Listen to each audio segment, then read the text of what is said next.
Yo, welcome back, my beautiful people, for another episode of Lyin, the show that focuses on community, mental health, current events, pop culture, and everything in between. I'm just here because I like to spark healthy conversation based on like the social interactions that I have with people, whether it be online or in real life.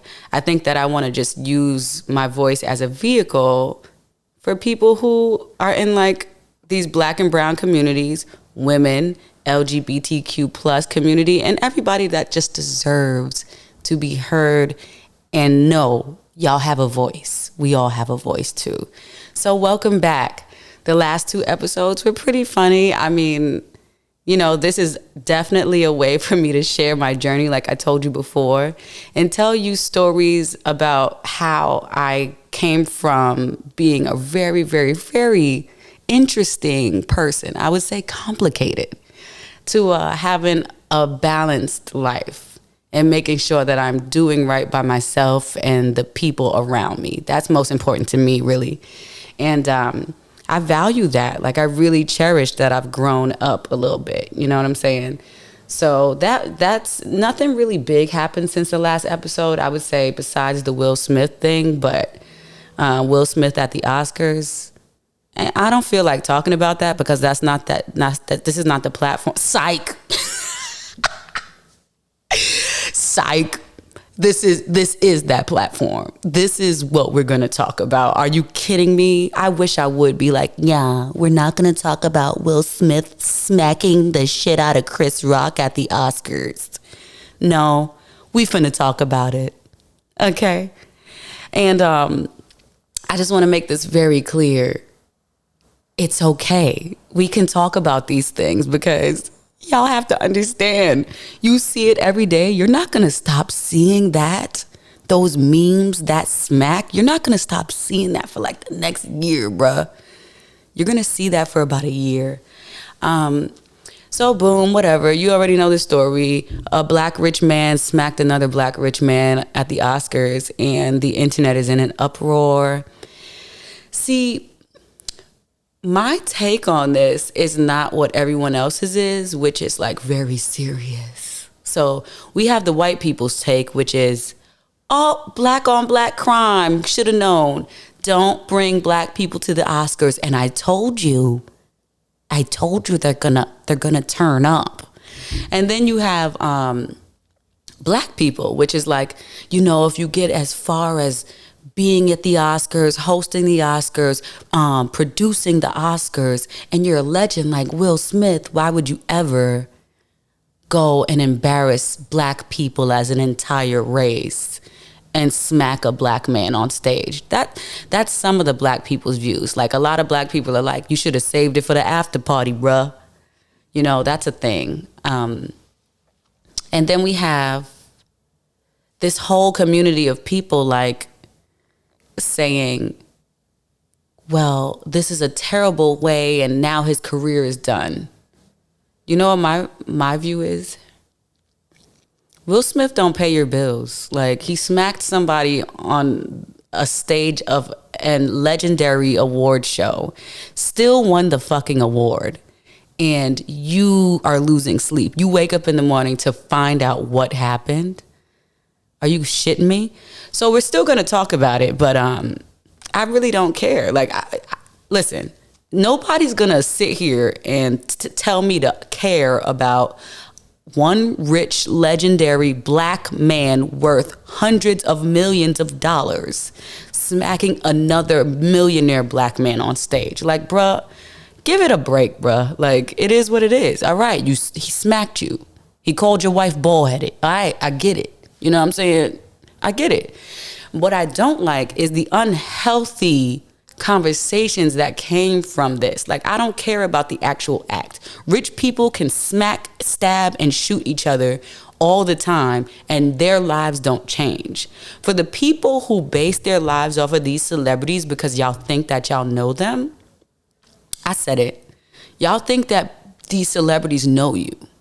You be literally in these comments of all these blog pages, like arguing with other people as if you know these celebrities. I hope like when you clock in the morning, I hope you give the same effort you give to the shade room to your job, because y'all be wilding in those comments.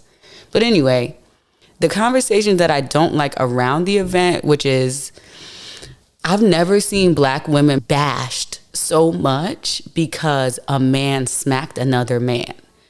So we have the category of people that are like, protect black women at all costs. Right? And then we have, well, you know, Jada did this to him so much, and it's ruining his male ego and his male pride, and he can't function straight, so he's probably just really tired. So, you know, it's Jada's fault. This is what I read on Twitter. If you bitches would have just stayed in your place and stopped fucking up, us men wouldn't be so frustrated and have to explode, whereas we're punching or slapping another man at the Oscars. I've never seen so many black women be put down at one time based on two black men at the Oscars. I've never seen something like this. I was like, this ain't even our problem. This is, Jada didn't get up and smack him. He was talking about her hair. And G.I. Jane is hot. I just think that when you are sensitive about alopecia, I get it. It sucks, yo. But guess what? Like a lot of women, period, don't even know that they have alopecia. And for us middle class to poor people, we walk around and people can call us a no edge having bald headed asshole all day, whether it be on the internet or not. And there's nobody that's smacking nobody for us. Do you understand? Like some black women don't know that their hair can't grow because they have alopecia, and they don't even know they have it. They just think that they have black people hair.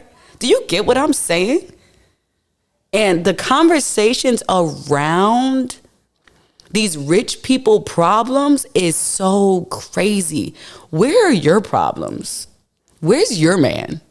Is he smacking the shit out of somebody for you? Where's he at? I could care less if Will Smith smacked another rich black man on stage at the Oscars. Let me tell you something. Even if it was a fraud, even if it was like a spoof, like this wasn't real, like conspiracy theorist shit, like, yeah, this was all a hoax. Like we just needed to do that for a publicity stunt type of thing. It still happened. A legend's going to be a legend. A rich person's going to be a rich person. He's been doing this for 30 plus years. And Chris Rock has gained more shows, more money, more deals because it still happened, and Chris Rock still will get more money for getting smacked on stage by a legend. But y'all conversation is like, Will Smith, how you gonna do that? Man, I'm embarrassed for us. I'm traumatized for us. This is why we can't take black people nowhere. You're wildin'. And for the people that are making a conversation about black violence, white people smack the shit out of each other every day. Asian people smack the shit out of each other every single day. Okay? The only difference is you saw it, they're rich, period. Like, cut it out. My disappointment is coming from the surrounding conversations after the event. Like, I can't believe that we are making believe that black people are violent because we saw Will Smith smack somebody. And you don't even know if it's a publicity stunt, bitch. Okay? You don't even know. You don't even know that. So anyway, Will Smith's going to go about his rich life. His wife is going to continue to be rich and bald. Their kids are going to continue to be rich. And everyone's going to survive. Chris Rock is going to do his thing. And everyone's going to survive. Y'all talk about Chris Rock should sue Will Smith. I'm pretty sure Will Smith can literally wire transfer him some money. Like, son, yo, my bad, yo. Let me Zelle you some money real quick. What's your Cash App? Let me Cash App you some money because I smacked the shit out of you on TV. Let me just Cash App you about $4 million real quick. He can do that. But y'all sitting here talking like it happened to a family member. Shut up. Shut up. Everybody takes things way too seriously. And I kid you not, I just don't understand. I do not understand why. The biggest turning point in my life was when I stopped taking everything so seriously. It's not that I don't care about what I'm currently focused on. That's irresponsible, right? It's about making sure that I'm having fun during the process. Like if I do feel like I'm becoming overwhelmed with work, I make sure that I take a moment to myself to do something mindless and fun for me. You know, I make sure that I can still crack jokes with myself or with something around me, someone around me. Because once you wake up and you're already in a bad mood because you're not in the space that you want to be, or you're comparing yourself, let me guess, to everybody on social media because they apparently seem like they're doing better than you are. They're making more moves than you are. They're more connected than you are. You are taking away from your experience here. Whether you are spiritual or not, whether you believe in an afterlife or not, why don't you want to live your best physical experience now? I mean, live your best life now, responsibly. Like, I'm in the clouds all the time. I'd be like, yeah, I'm super floaty. Like, everything is like, okay, I'm a fucking vibe. I get it.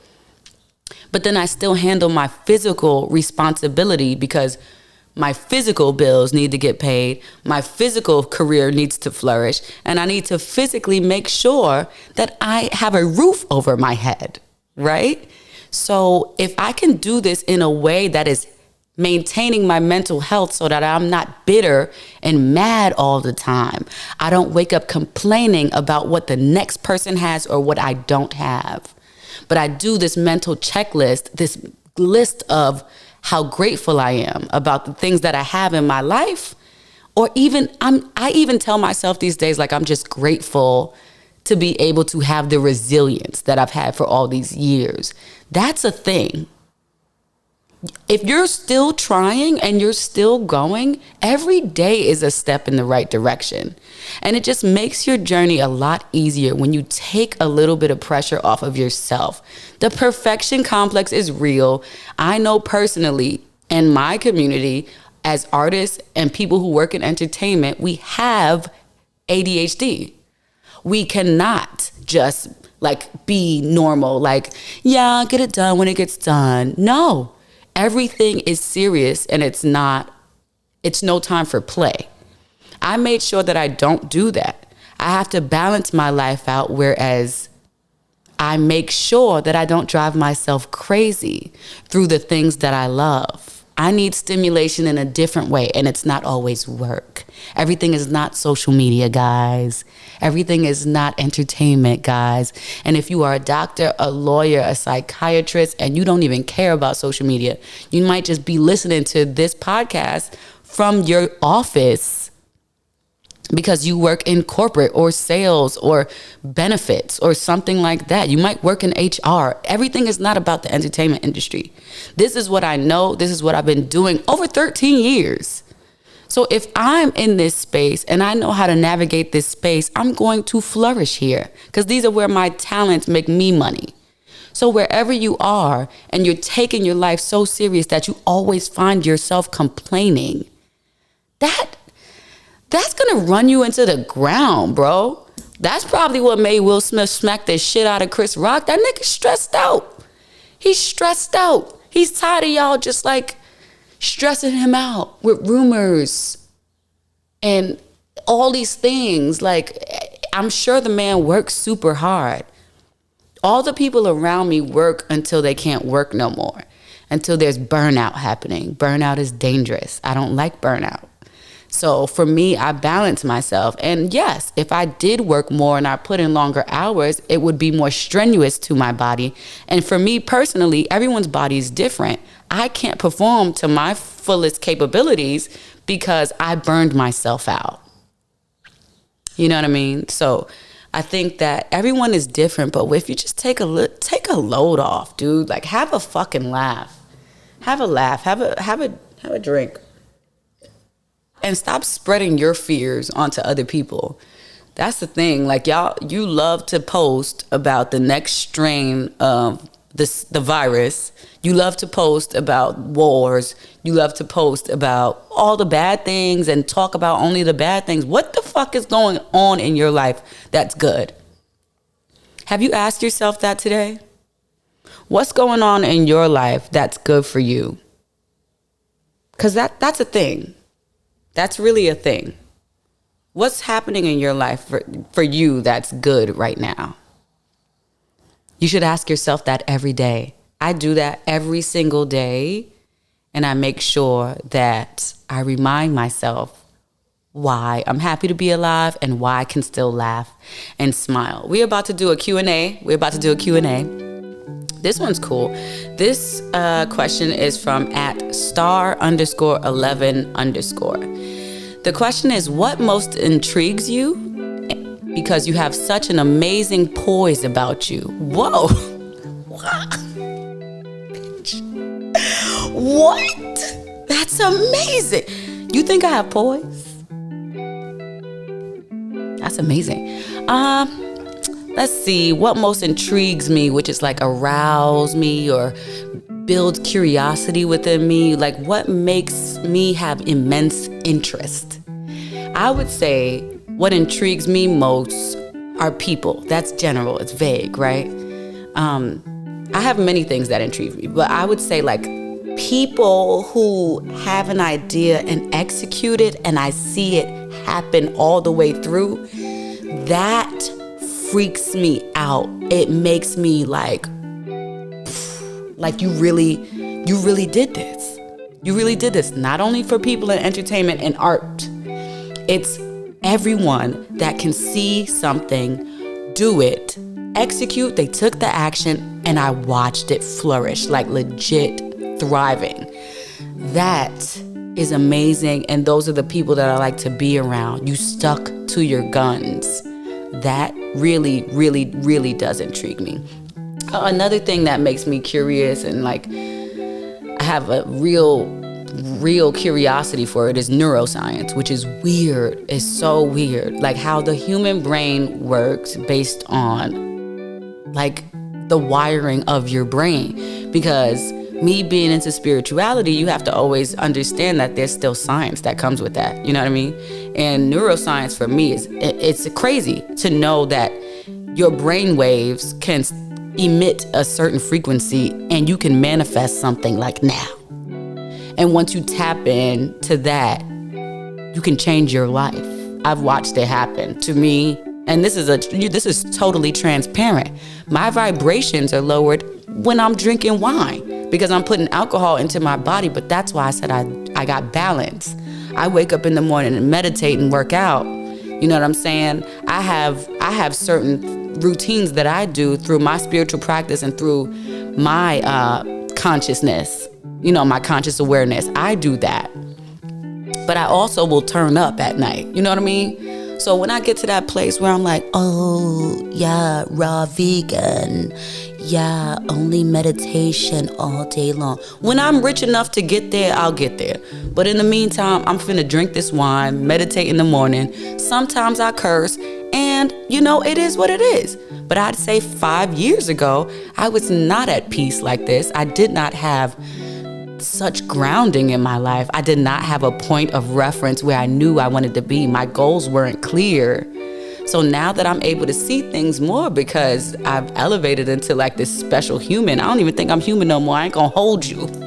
I might be a little alien. You know what I'm saying? Like, I might be a little different. And also what intrigues me, people who persevere through immense circumstances, like hard circumstances and just really, really bad hardships. When I see people push through, I'm totally inspired. I'm totally inspired.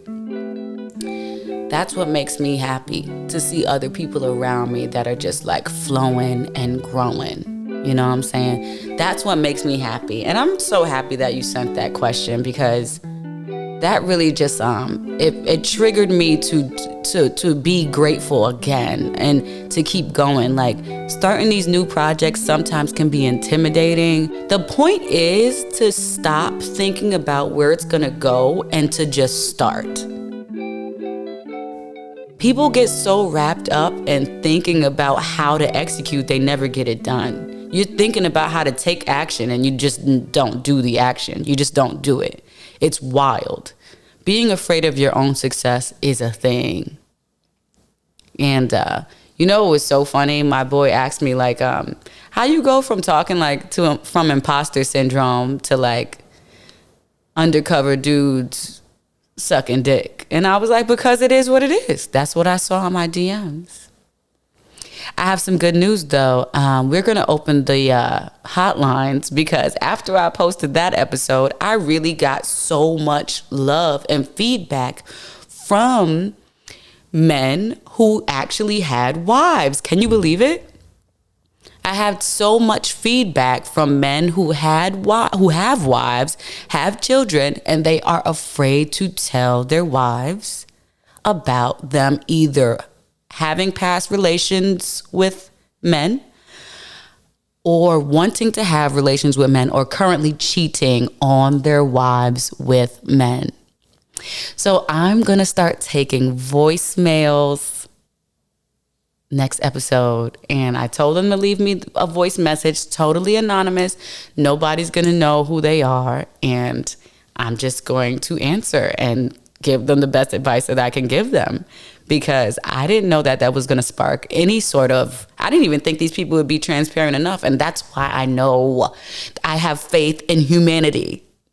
I have faith in humanity. I know that we can do better, okay? We can do better. And I'm so proud of y'all for even just like saying it. You know what I mean? And it was a lot. I'm talking like 15, 16 dudes that were like, damn, that's me. But I needed to hear it. And that's why you're listening to Lyin Ryan and not sugarcoat shit Ryan. Okay? You know what I'm saying? I don't sugarcoat nothing at all. At all. I'm going to tell you my story time now about my scenario with a past relationship. This is over 12 years ago. So, boom, story time. I was dating this dude, and he was really, really, really nice to me. He's really nice. And we were together not long, probably like 2 years or something like that. And I stayed at his house a lot. A lot. And one day, I don't know what made me do this. Oh, I think we were working in the same place at the same time. And this very flamboyant man came to our job. We worked in the same place at the same time.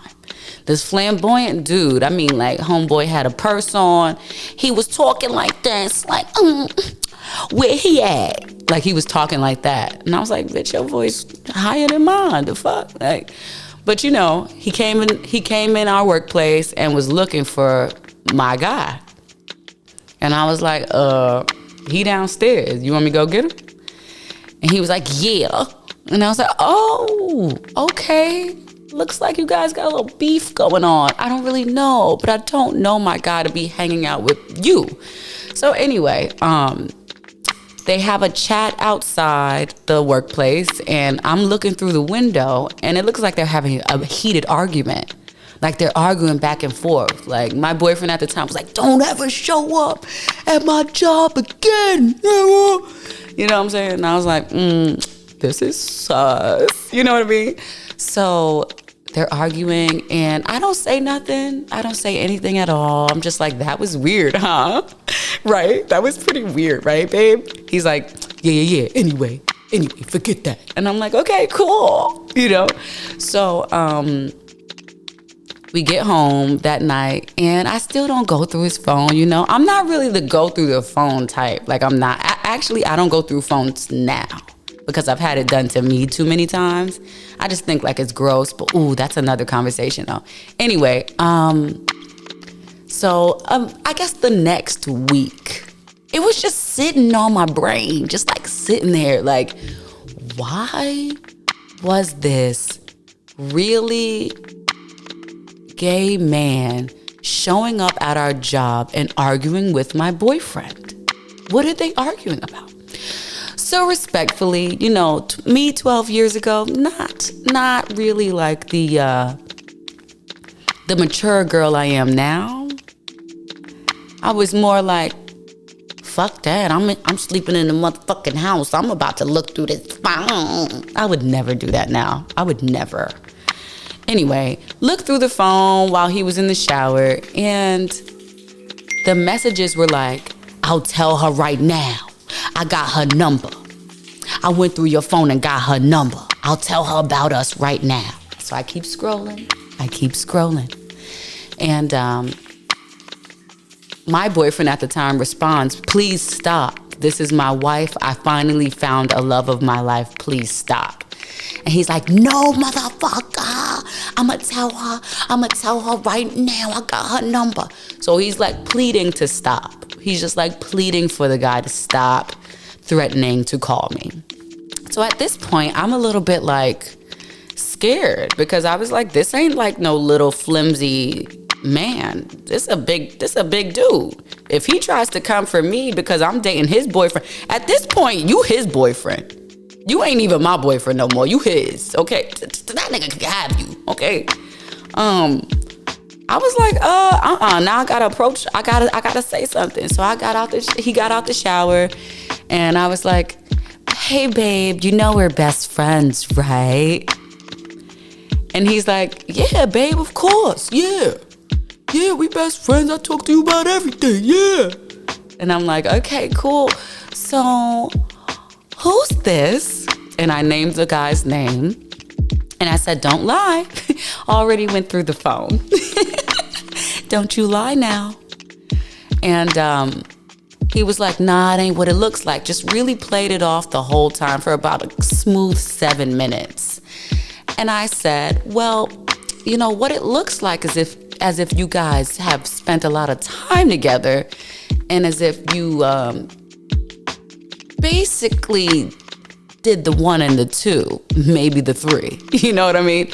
And he's like, yo, fuck out of my face with all that gay shit. That shit is gay. I believe in God.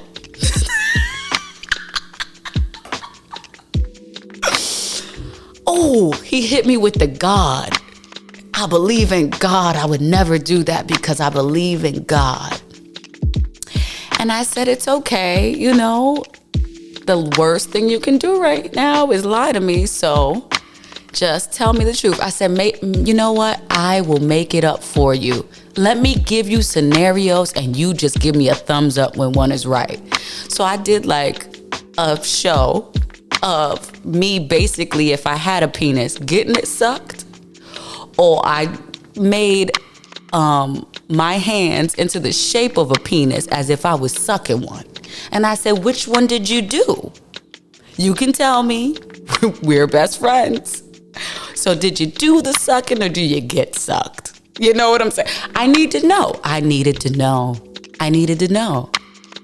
And as light as this story is, I really have a real big compassion for women who are currently dealing with closeted men, and they're not telling their girl that what they're doing. It's not right, yo.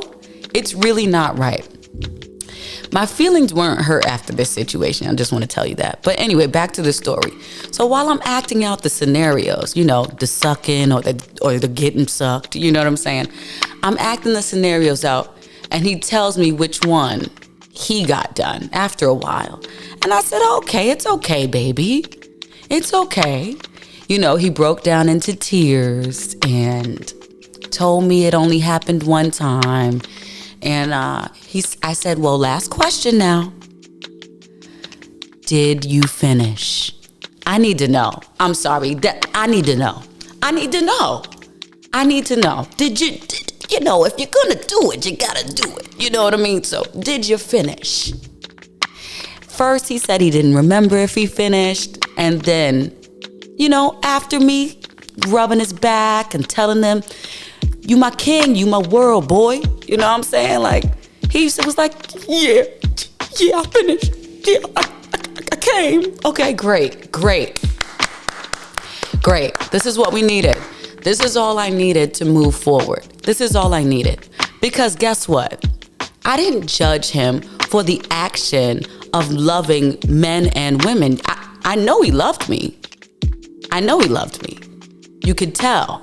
It's not like he was faking vagina time. You know what I mean? He didn't fake being in the vagina. He was just like liking it. But he might like ding ding too.